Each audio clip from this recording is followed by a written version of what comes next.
Make the ground shake.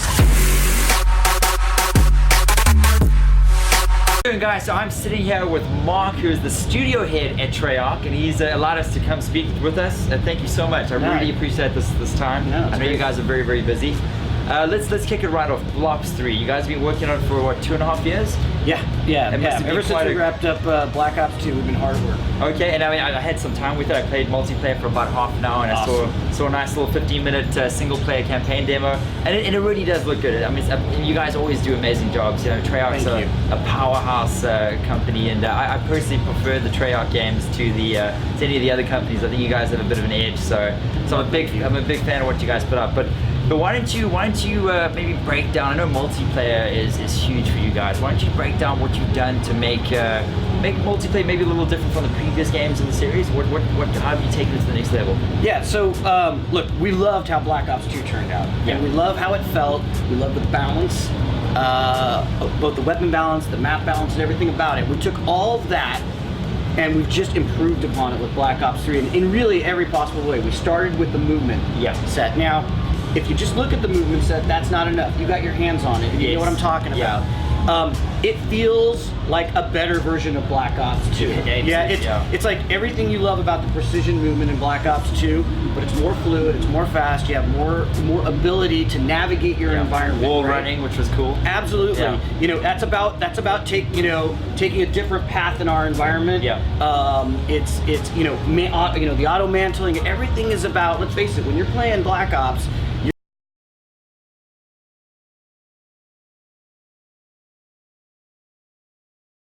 you're in the zone. And you are playing, and you want to have that connectedness with your environment, with your weapon, guns up all times. You know, the fact that you can, boost is really to get to a different place, not to boost out, it's not a boost game. That's not what our games are about.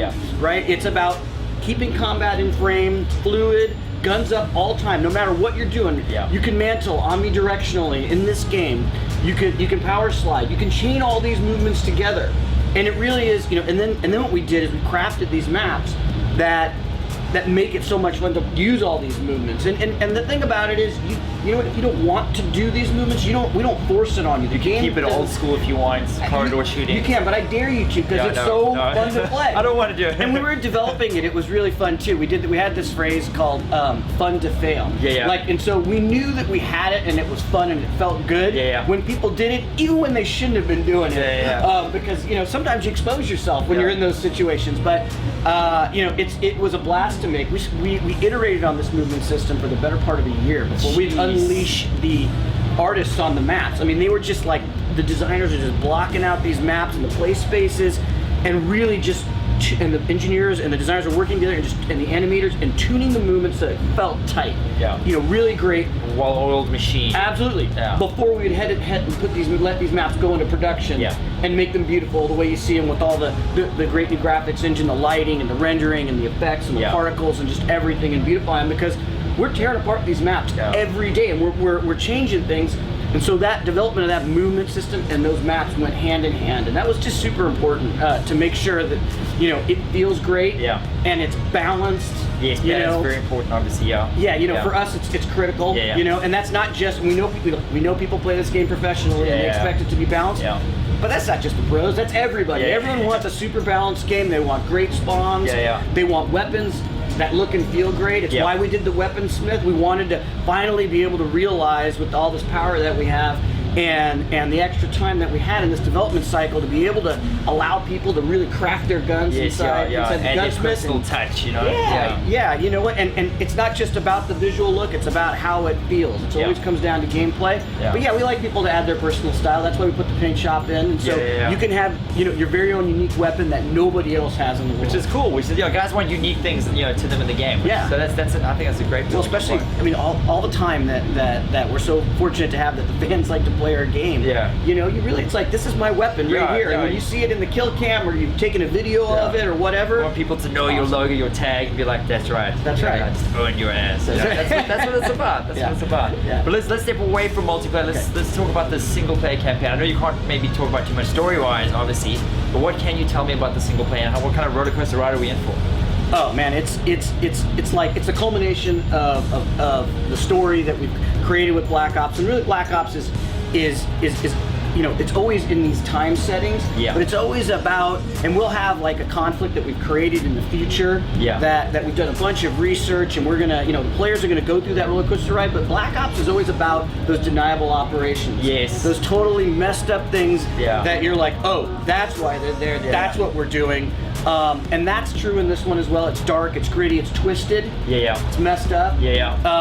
And we really want the story to unfold for players. So the reason why I'm holding back on some of the details from it is only because I remember with Black Ops, one of the things I really loved about Black Ops is we didn't go out to tell you a ton about the story. We let that unfold for the players, and it was this great mystery with a lot of twists and turns. It's like people keep asking me, like, well, who's the villain? It's like, well, I'm not gonna tell you the villain is, because you're gonna be wondering in the game who the villain is, right? And like and what's going on at all times, and that's Black Ops. Gonna create the tension. That's Black Ops. You know, it's narrative tension. Yes, it takes place in the year 2065 at a time when advanced robotics and drones are definitely a dominant force on the battlefield. And at a time when, in order to compete with those things, we've integrated technology into our biology, into our minds through a direct neural interface. I mean, it's a connected battlefield out there in the future, right? It's not, these are machines, and so there's a network battlefield, and your abilities, so all this stuff really sets up just a great fiction for us to be able to create a lot of gameplay, right? So you can play it single player, but you can play it up to 4 players. And that's one of the biggest things that you guys have added, 4-player co-op for the campaign. Right, and so look, we know a lot of our fans love zombies out there. We've been making 4-player co-op games for 7 years. And so we wanted to bring that social experience, the fun that players have, right there into the campaign, and give them variety. So what happens is with this fiction is you get to upgrade your character. You get to choose whether you want to play a male and female, and how you want to, you know, improve yourself, your cybernetic enhancements, and then you get to use those strategies on the battlefield. So it's your choice. As you play this game, you can upgrade yourself. So say I've been playing for a while and I've upgraded myself to want to control the drones on the battlefield, the robotics on the battlefield, as opposed to, say, some other things that I could do. And you're just starting to play. But I didn't have those abilities when I started playing the game. But you and I were lucky enough tonight to go in and play a game. You can go back to levels that you played, because these are level agnostic abilities, meaning that you'll go back to that level and you'll be able to play with everything that you've earned and chosen to upgrade yourself with, and play that level entirely differently than the first time you ever played it. And I think that's what's important, right? We make sure it's accessible, we roll it out to you, we add layers of systems and depth, and that's how you get replayability. Nice, man. And I'm very chuffed with that. That was a big one for me. When I heard about the campaign co-op, I was like, woo, because I'm a bit of a co-op fiend. So that's great news. In terms, I know you quite touched on the story, will we possibly be doing, I know Black Ops is famous for flashing back from the future to the past. Can we expect a bit of time travel in this one? So here's the deal. Here's the deal. We're gonna mess with you. Okay, that's a good start. Ops, right? I mean, it's like, you know, one of the themes that we had from the original Black Ops was everything you know is wrong. That's out there in the world of Black Ops, right? Whether it was, and in Black Ops 2, it was the manipulation of Menendez. You know, that he basically manipulates you to get to the place that he is. It's like all those themes come together in Black Ops and Black Ops 3. It is a dark and twisted tale. I think players are going to love it. They're going to be, you know, what I'm really excited about is I think at the end of this game, people are going to be really. I want to talk to people after this game launches, because they're going to be talking about how do they, you know, how do they feel about what happened? How did they, like, what was it that they brought themselves, their own personal perceptions of this world that we live in, where technology is pervasive in every part of our lives. And granted, this is set in some future fiction scenario, right? I'm curious to see how people react and what the different reactions are, and I think it'll be different depending upon how you feel about this what's going on. I think it's gonna be a good reaction. I think the people are gonna like love it as they have the previous series. Zombie mode. Now I know you guys are the pioneers for the zombie mode. How have you guys taken it up a notch? Well, so first thing is like, this thing is off the chain. Like, there's no doubt about it. But before I get into it, I just want to say thanks to the fans, because frankly, this mode doesn't exist without you embracing it and adopting it. Because let's face it, like, you know, when we started this, it didn't exist, and if you you say it today like it's part of the franchise, but it wasn't always, and it didn't always necessarily make sense. It certainly didn't make sense to people who were expecting us just to be making like cinematic, military shooter, authentic military shooter, and so, but really it only exists because of the fans, and it exists because of the passion of my team that wanted to make it. They wanted to make a fun co-op experience. They added rich characters and storylines and depth and Easter eggs, and then we got to deliver it because you guys wanted it. We were able to continuously deliver, new experiences over time. And we're not, I'm so excited about what they're delivering with this one. They're not beholden to the fiction of the rest of the game. They can make whatever they want. I want these guys.